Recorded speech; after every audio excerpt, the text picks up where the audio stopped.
Under the rule of Anicius and Vetranis, the Eastern Roman world had experienced nothing but prosperity. Its armies were loyal and capable, the people loved and supported their emperor, trade was bustling in the Mediterranean, and relations with its neighbors were admirable.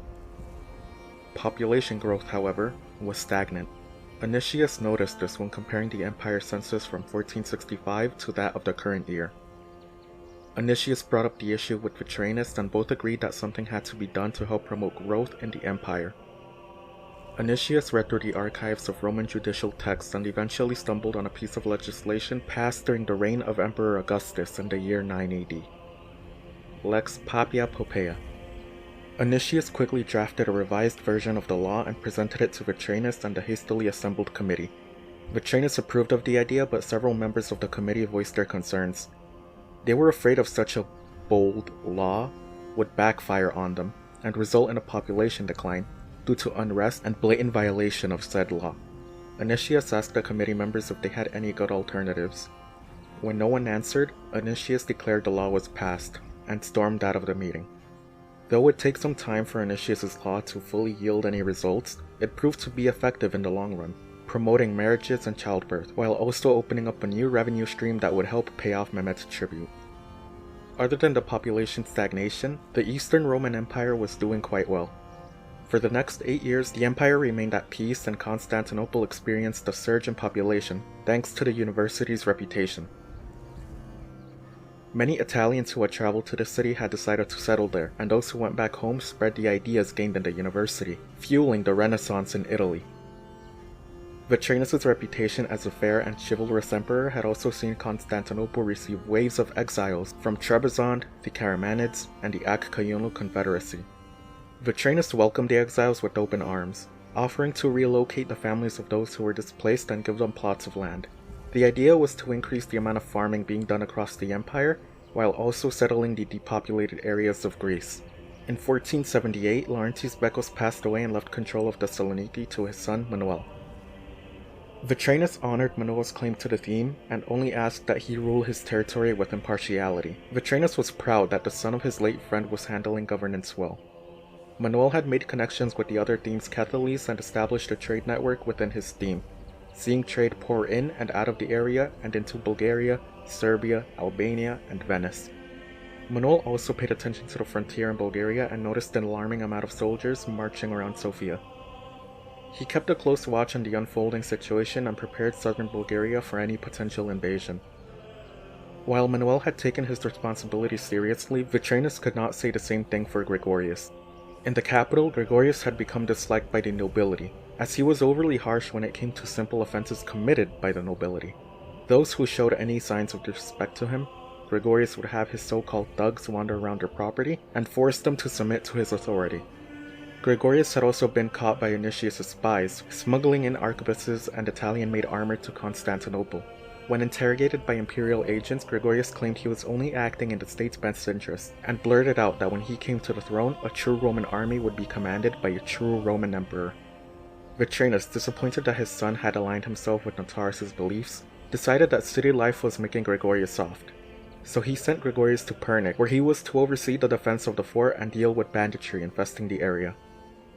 Anicius and Vetranis finally got around to establishing the council Constantine XI proposed. To celebrate their 10th year in power, Vetranis approved the restoration of the Justinian column, which saw it unveiled in a small ceremony attended by the city's inhabitants. Vetranis dedicated the restored column to the people and had the unveiling accompanied with fireworks.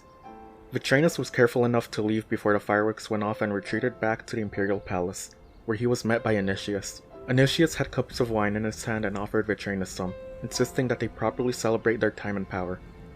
Anicius led Vetranis to the palace and they headed to the emperor's booth in the hippodrome. Though the hippodrome had fallen out of use in recent decades and laid in a state of disrepair, Vetranis couldn't deny the fact that the view from the emperor's booth was spectacular. Anicius drank his cup of wine and asked Vetranis how he was holding up. Surprised to even be asked such a question, Vetranis hesitantly replied that he was doing as good as the Roman economy. One day he'd feel great, but for the most part, struggling. They shared a laugh together and clinked their cups of wine together, drinking while the sun set on Constantinople. Vetranis looked on earnestly, and Anicius with pride.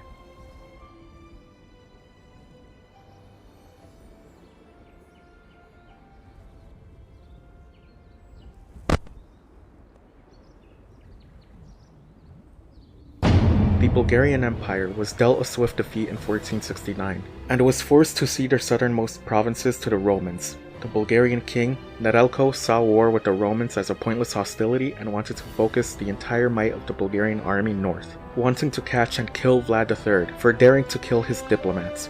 The peace treaty signed by Nedelko had humiliated the people and nobility, who began to call for a new, more worthy king to take the throne and take back what was rightfully theirs. They turned to the only man who had at least tried to fight the Romans, Nedelko's son, Dimo. The Bulgarian Empire was plunged into civil war, and for the next 10 years the Bulgarians would cycle through 4 different kings, each king pledging to crush Dimo's forces, but be crushed themselves. Each victory in battle further strengthened Dimo's cause. By the time 1479 rolled around, Dimo had emerged as the new king of Bulgaria, and exerted his authority over the empire. Dimo then set out to finish what his father should have prioritized, war with the Romans. In September of 1478, messengers from Sofia would trickle into Pernick, warning the Roman garrison that a Bulgarian army was on the move and was less than a day's march away. Gregorius, the commander of the forces in Pernick, split his army, sending 1,000 of the Roman soldiers inside the fort over to Sofia. He wrote to Manuel Bekos, informing him of the situation and offered to deal with the Bulgarians himself, preferring to save the Catholics time. Manuel, confident in Gregorius' ability as the commander, accepted his proposition and sent 8,000 men of Thessaloniki's army north, along with a band of mercenaries numbering around 2,000 men. Manuel advised Gregorius to use the army defensively, and to try and keep casualties at a minimum. But Gregorius ignored his advice, insulted that someone he perceived to be lower than him would try and tell him what to do. Dimo commenced his campaign by raiding the countryside of southern Bulgaria, taking with him a sizable amount of prisoners that he'd sell off to Ottoman merchants. This act enraged Gregorius, who sallied out of Pernick with a majority of his army, against the advice of the Roman officers. They urged Gregorius to wait another day, as the weather was unfavorable due to the heavy rain, posing a threat to the Romans' line of sight.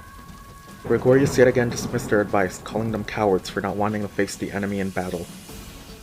Seeking to emulate Vetranis, Gregorius let Dimo make the first move, hoping to use the Bulgarians' recklessness to his advantage. Dimo, however, cautiously marched his infantry forward. He ordered his mounted archers to shadow the infantrymen, while also shooting at the Roman front line. Gregorius countered this by ordering his arquebusiers to step forward and aim their weapons at the approaching army. Much like Dimo's first battle against the Roman army, his front line was devastated by the first few volleys. Unlike the first battle, Dimo's infantry did not waver. They remained steadfast and continued their slow march towards the enemy. It was at this point that the arquebusiers began to experience some difficulties, in both reloading their guns and keeping the rainwater from rendering their guns out of use. They hastily retreated behind the Roman infantry, and let the archers have a go at the Bulgarians. The archers only managed to get a few good shots in before they too were forced behind the Roman infantry, Dimo having ordered his men to charge. Gregorius got on his horse and led his cavalry on a pursuit of the enemy archers, chasing them away from the battlefield. Gregorius turned his cavalry around and ordered a charge into the enemy's rear, hoping to cause a mass rout. Unfortunately for him, Dimo had a reserve of horsemen waiting for the Roman cavalry to leave the battlefield, and while Gregorius was chasing off the horse archers, Dimo charged his cavalry into the Romans' rear, causing panic. The Roman officers tried their best to take control of the situation, but in the midst of the chaos, all order was lost, and every Roman soldier fought for themselves. Those that made it back to Pernick were a minority. Most of the soldiers had either been slain in the confusion or taken prisoner. Gregorius and his cavalry would return to a battlefield in complete havoc. Try what he might, there was no saving this battle. Gregorius and his remaining soldiers retreated back to Pernick, and in a few days, the Bulgarian army would appear outside the walls. Dimo let his army rest for a couple of days, and in the meantime cut Pernick off from any potential relief, intent on taking the fortress at his leisure. At the suggestion of one of his nobles, Dimo sent an offer to the fortress's garrison. Hand over the fort, and he would show the Romans mercy, and release the prisoners of war he had in his possession. Gregorius refused the offer, stating the main army would arrive soon enough, and give the Bulgarians a good kicking. The Roman officers, absolutely bewildered, staged a coup and had Gregorius arrested, handing him and Pernick over to the Bulgarians. As per their agreement, Dimo freed the Roman prisoners and sent them on their way to Constantinople, with a letter addressed to Vetranis. Vetranis, upon receiving the letter, was left speechless. His own son was taken captive by the enemy king. Not only that, an entire Roman army was left broken and would take some time to recover from their losses. The enemy king had also sent his demands for an end to this war, demands that if not met, would see his son Gregorius killed. Vetranis made the decision to give in to Demo's demands, ceding the territory north of the Rhodopes, and paid a hefty ransom for the return of Gregorius. Once Gregorius arrived at Constantinople, he was immediately approached by the imperial bodyguard, and escorted to the palace where Vetranis sat, waiting for him. Next to him was Nicias, who was holding a copy of Demo's treaty. Gregorius walked into the throne room, and stood up with his head held up high, waiting for Vetranis to tell him why he was escorted there. Vetranis sat on the throne waiting for Gregorius to explain himself. The two silently stared at each other, and the silence was only broken when Nicias addressed Gregorius. "You think so highly of yourself you refuse to bow to your emperor?" Gregorius' eyebrows furrowed, and he scoffed. "And who are you to address me like that, you castrated Athenian?" "Enough!" Vetranis pinched the bridge of his nose and let out a long exhale before continuing. "Gregorius, just tell me what happened. What made you get the idea that going out on the offensive before the main army arrived was a good idea?" "The Bulgarians were slaughtering our people. They were selling those unfortunate enough to be caught into slavery, and you wanted me to do nothing." "That happens, Gregorius. That is what war is. In war, there will always be things that'll be out of your control. Things that will boil your blood and make you act impulsively. Believe me, I've fallen victim to such an impulse. And Vorakos, I led my men to disaster, and was forced to witness the consequences of my rash actions. To this day, I am haunted by that experience. So what? I should have just allowed the Bulgarians to ransack and defile good Roman citizens? Don't try and pretend like you care about the well-being of the people, Gregorius. I could see it in the city. You have an indifference to the people and their needs. You see yourself above them, don't you?" Gregorius stammered and tried to come up with a response, but Vetranis spoke over him. "You threw away the lives of the men under your command, dismissed the advice your officers gave you, and you come here, trying to act like you even care about the people." Vetranis stopped to regain his composure, and at the same time waited for Gregorius to give any sort of response. Gregorius stood there. A relieved expression dawned on his face. He looked Vetranis right in the eye and smiled at him. "So what?" "What do you mean, so what?" "You have no kids, no family, no one you can trust. You have nothing. Not even Constantine could console you now." Vetranis slumped back on his throne and could only look at Gregorius, having become choked up. "Look at you. Emperor of the Romans. Reduced to this. Can't even deal with his own emotions. This is your emperor. That is your emperor."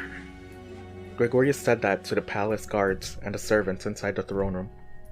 Unable to bear Gregorius' disrespect, Nicias yelled at him to leave the palace, and stood up from his throne to escort him outside. Nicias put his hand on Gregorius' shoulders and grabbed onto his shirt, yanking him towards the hall. Gregorius ordered Nicias to get his hands off him, and after Nicias refused, he shoved the Athenian. They both began to argue and failed to notice Vetranis get off his throne and approach them. Gregorius was about to slap Nicias, but Vetranis grabbed a hold of his wrist and stopped him. Unable to free himself, Gregorius was dragged across the palace halls and thrown out, being told to never show his face in Constantinople again. Angry at Vetranis for treating him like a child, Gregorius grabbed a hold of one of the bodyguard's shields, hurling it at Vetranis, but missing, and hitting Nicias instead. Vetranis watched as Nicias stumbled onto the floor and turned to face Gregorius. He lunged himself at Gregorius and began to choke him, streams of tears rolling down his face. Gregorius stared at Vetranis smugly, whispering to him, "Do it. Kill me, you fucking coward. Reunite me with your master, Constantine." Vetranis loosened his grip and eventually let go of Gregorius, recognizing that the boy he had adopted so long ago and treated as his son was gone, replaced by a man that was nothing short of a monster.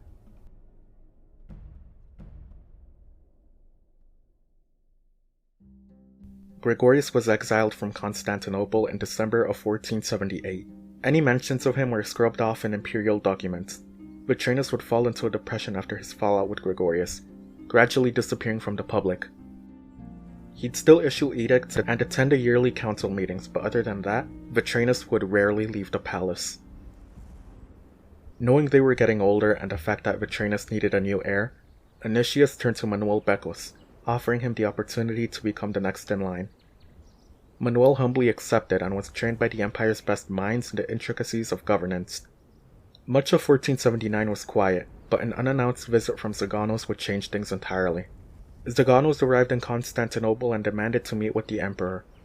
The palace guards insisted Zaganos be patient and wait for Vetranis to get better, as he was currently dealing with a bout of sickness. Zaganos ignored the guards' advice and entered the imperial palace alone, leaving both Roman and Ottoman soldiers outside.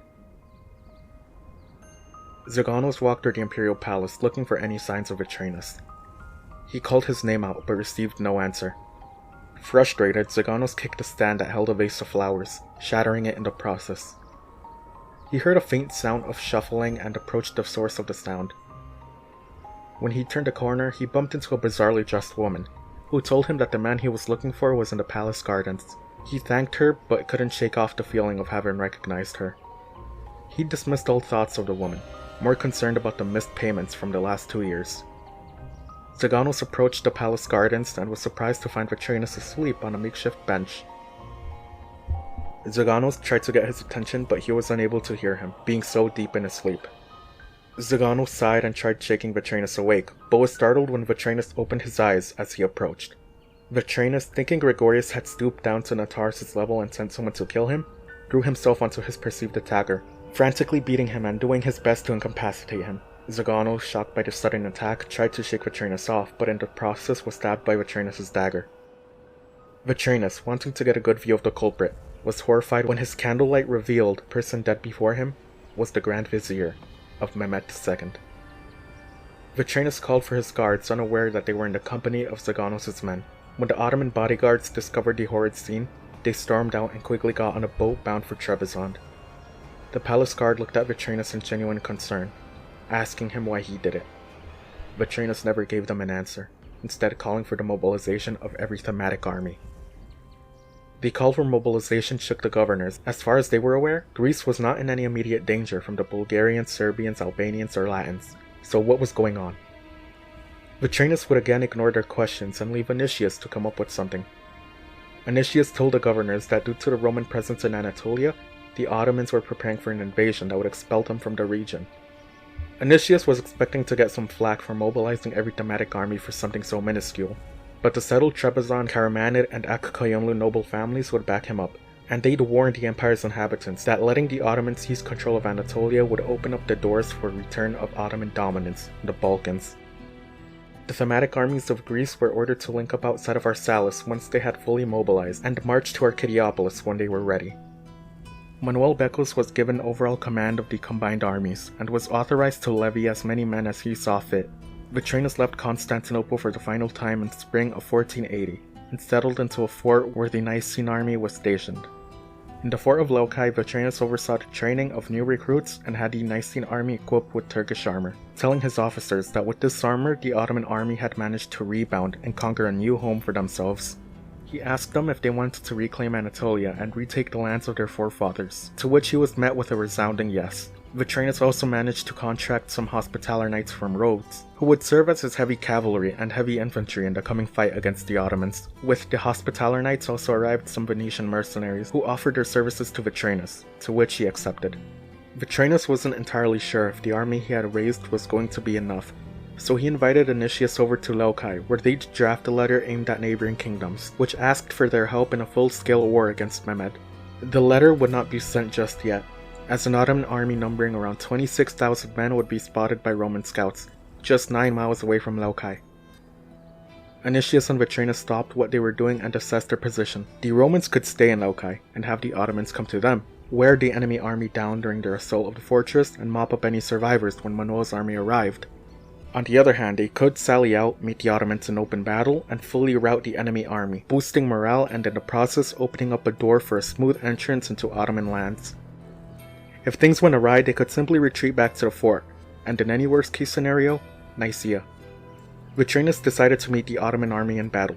Numerically speaking, the Nicaean army was at a disadvantage, totaling 12,000 soldiers, which included their mercenaries. But their quality of soldiers were significantly better than the Ottomans, who were equipped with lighter armor, made specifically to enhance their mobility in the rugged terrain of eastern Anatolia. Other than the number disadvantage, the only thing that really scared Vetranis was the Janissary forces spotted marching alongside the army, but in the end, decided to go through with the battle, deeming the risk as being worth it. The Romans left their fort and headed north to meet the Ottoman army, leaving some Venetian mercenaries behind in Levity. When his army made it north, they camped on the banks of the Sakarya River. Vetranis positioned himself on the right flank of the army, while Anicius was given command of the left. The center was to be commanded by men of the Hospitaller Order, who were to hold off the Ottomans for as long as they could, as Vetranis and his cavalry encircled the Ottomans. As the banners of the enemy army appeared on the Vetranis watched his men jeer at the approaching army and glanced over to Anicius, who simply watched in amusement, not being used to actually participating in battle. Anicius looked over to Vetranis and smiled, asking him how they'd commence the battle. Vetranis focused and sent orders to his archers to begin firing at the enemy. The cannon fire roared and shook the ground, unsettling the Ottoman infantry, who were debating whether to charge at the Roman front line or continue their slow momentum. Those who didn't fall from the cannon fire were shot down by the Roman arquebusiers, and while the arquebusiers disengaged in order to reload, the Roman crossbowmen and archers would take their place and shower the enemy with arrow fire, slowly chipping away and demoralizing the Ottoman infantry before they even had a chance to fight. Once the Ottomans closed the distance, Vetranis had his infantry charge at the enemy, slightly frightening them due to the suddenness of their movement. While the Roman infantry pinned down the Ottomans, Vetranis split his cavalry force into two. The cavalry on the left was to attack the enemy on the side and ideally push them towards the river. Those that tried to flee while crossing were to be picked off by Vetranis and the cavalry on the other side. Anicius' Hospitaller cavalry charged into the side of the Ottoman infantry, and the Hospitaller knights made short work of them. After a sizable number of Ottoman soldiers turned to deal with the cavalry, Anicius decided to withdraw his men from battle and regroup, making the Ottoman infantry think that they were fleeing. This led to a futile pursuit of the Roman cavalry, who after a short distance turned their horses around and charged back into the battle, routing their pursuers and crashing into the Ottomans, who began to rout en masse. Despite Anicius' success, he failed to address a contingent of the Ottoman army that managed to sneak past his own while he was engaged in combat. This small contingent was made up of 2,000 Janissary infantry and 3,000 horsemen. They charged into the rear of the Roman infantry in reserve and caught them by surprise, quickly killing hundreds of soldiers in their initial charge.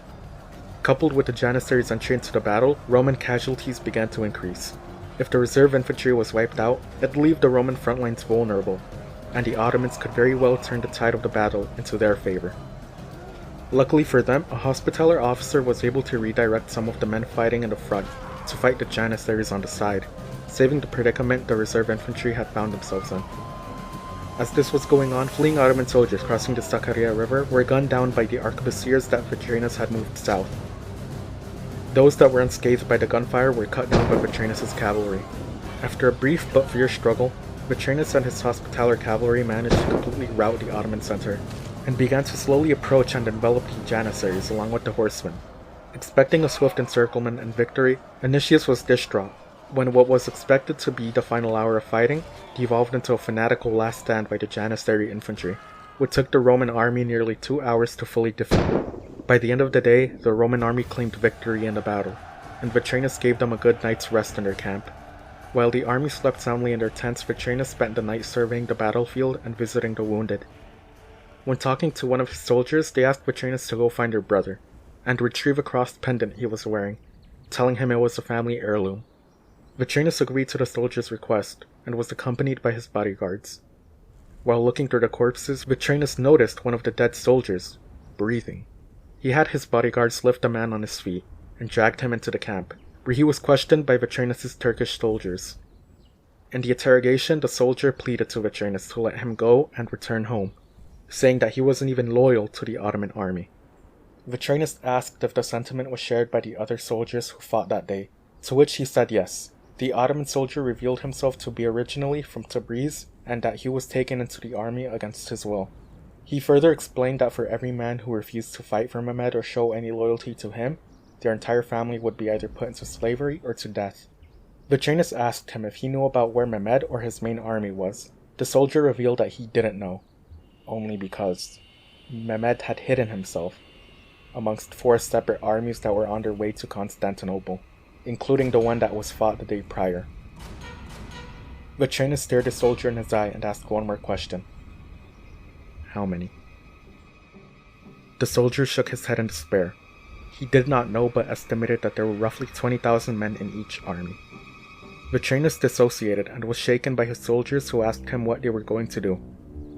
Anicius, awoken by the rowdy soldiers, asked what the hell was going on, shaking Vetranis and trying to get him to act. During the commotion, a few Venetian soldiers stormed into Vetranis' tent, telling Vetranis that an Ottoman army had arrived outside of Levity after the Roman army marched north, and had subsequently stormed the fortress after a short struggle. Vetranis could feel the pressure getting to him, and abruptly shot up, barking at his officers to awaken the soldiers. Once awake, the Roman army abandoned their camp, and Vetranis began a forced march to Nicaea. Throughout the night, the Roman army was weary and on high alert, noticing small torch fires tailing them as well as the sounds of drumming with the occasional horn. As the sun rose, the Roman spirits were raised, and they even cheered at the sight of rain, having become parched by their continuous march. The army begged Vetranis to slow the army down, or at least let the soldiers rest for an hour, but he was hesitant. Nicaea was only an hour's march away, and the city was decently fortified.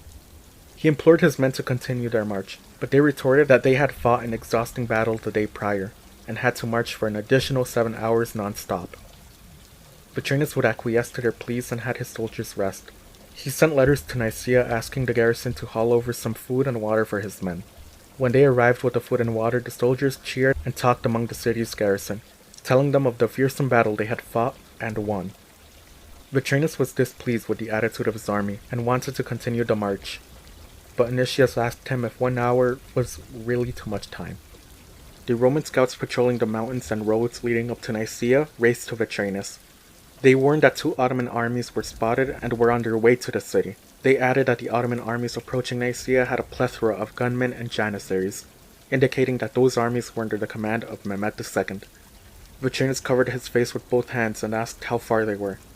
Their response shattered any hopes Vetranis had for a successful campaign, as the scouts simply gestured to the horizon.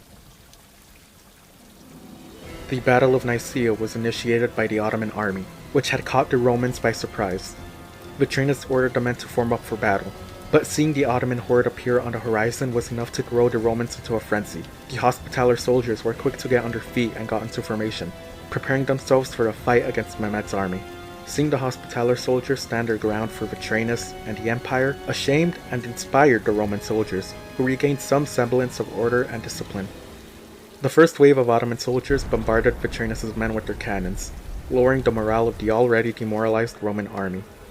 Vetranis acted quickly and had his soldiers face out, and ordered his cannons to fire back. The effectiveness of Vetranis' cannon fire was low, as the Ottomans, through years of conquest and trial and error, had produced some of the best artillery the world had seen up to that point. The Ottoman cannons were able to fire from a greater distance than the Romans were able to, and were able to cool down at a faster rate, devastating Vetranis' front lines. Vetranis, out of desperation, ordered a general retreat to Nicaea, while he and some of his best horsemen harassed the Ottoman artillerymen. Vetranis led a charge against the Ottoman soldiers, but immediately realized that they were expecting such a move. The Janissaries stepped forward and fired their arquebuses, which disrupted the charge, killing many of Vetranis' horsemen. Vetranis turned his horsemen back, and they were followed by a group of Turkish mercenaries the Ottoman army employed. The Turks, chasing Vetranis, were hit by arrows from the fleeing horsemen, but kept the pursuit. Vetranis turned his horsemen around and crashed into the Turkish soldiers, killing many in the sudden charge.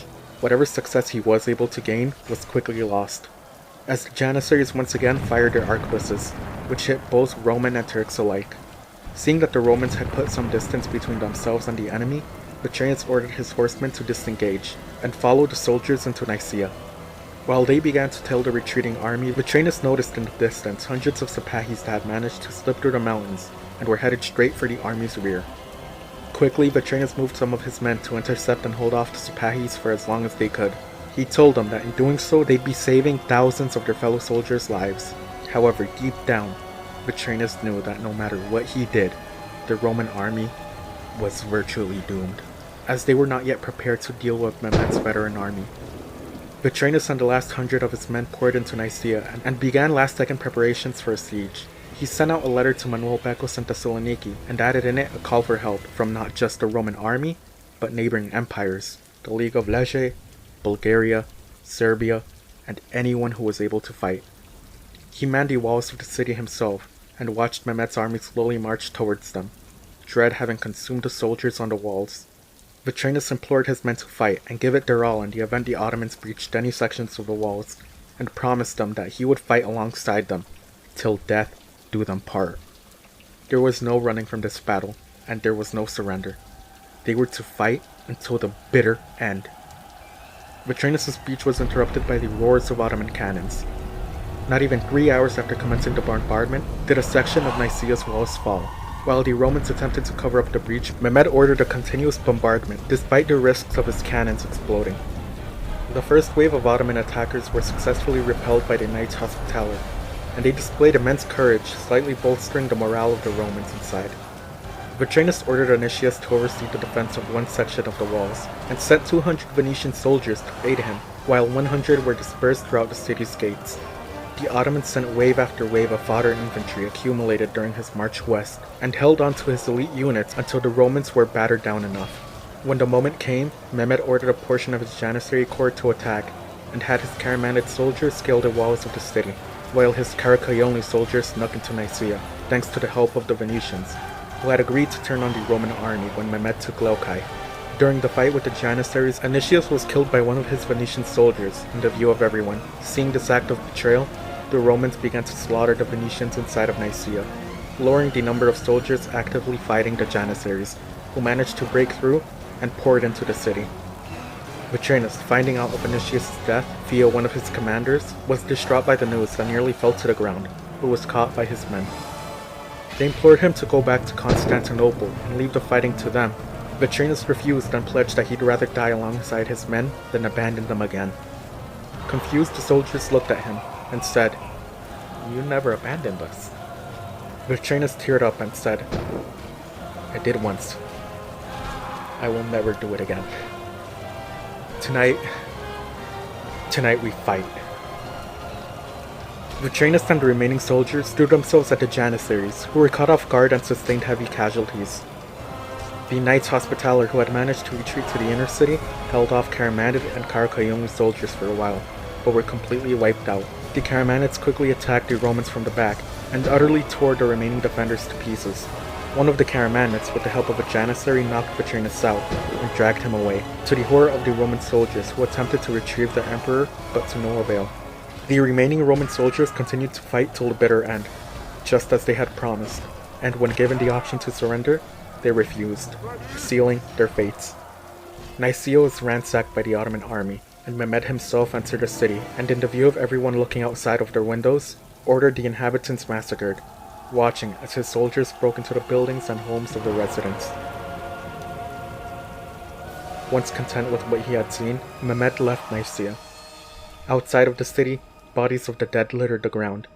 Ottoman soldiers pierced the bodies for good measure, and it is here where Vetranis was brought before Mehmed. Vetranis, chained up and beaten, refused to look the Sultan in the eye. Mehmed snapped his fingers, and 2 soldiers walked up to him and held his head up.